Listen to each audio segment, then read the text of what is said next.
In 1979, interviewers asked the Harvard MBA program how many of them set goals. They found that 84% of the program set no goals at all, 13% of them set goals but they weren't committed on paper, and only 3% actually set goals that were committed on paper and had plans to accomplish them. 10 years on, in 1989, they interviewed the same individuals again. The results were absolutely staggering. They found that those 13% who set some goals but hadn't had them down on paper were making twice as much as the 84% who had never set a goal. And even more staggering was the fact that the 3% who had committed goals written on paper had actually been making more money than the 97% put together.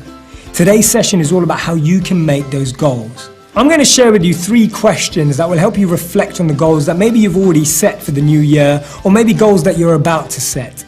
The first question you need to ask yourself is, are your goals too vague and are they not specific enough? The reason why I ask this is because maybe one of your goals is to get fit. Now, when you say that, do you mean as fit as a model? Do you mean as fit as Cristiano Ronaldo? Do you mean as fit as an athlete? How do you define fit? Or is it just fit enough to walk up your stairs without feeling tired?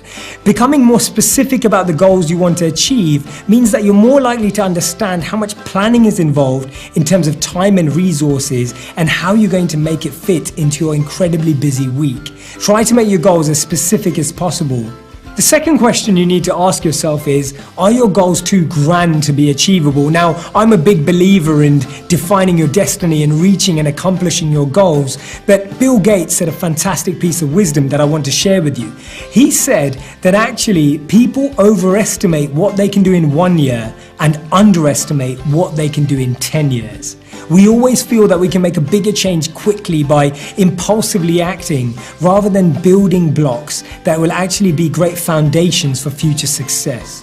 What you need to do this year is actually try and find digestible blocks of work, little pieces of action that will help you effectively bring about change in small areas of your life. When these add up and build together, you'll gain momentum, and that will affect things in the future for you as well. The third question you need to ask yourself is, are you surrounded by the right people and are you influenced by the right people?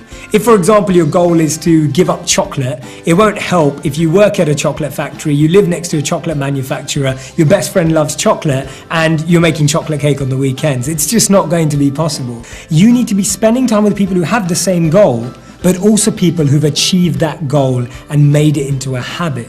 Are you aware of the little milestones that you need to reach to incentivize you daily?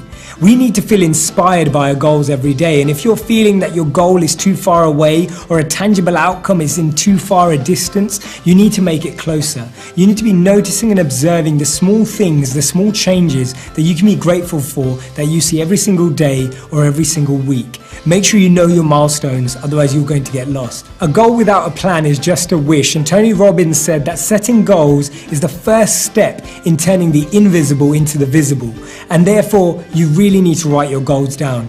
Writing your goals down makes them a focus point. It makes sure that everything you're doing in life becomes aligned with those areas. We have to make sure that what you want and what you're thinking about, what you say and what you do are in line. That's how we create harmony in our lives. I really hope this has been relevant for your goal setting. I really look forward to seeing your goals and seeing you achieve them this year. I really want you to get involved in this conversation and this dialogue as we think out loud together about our minds in this world. So please join and subscribe today. Look forward to you joining me.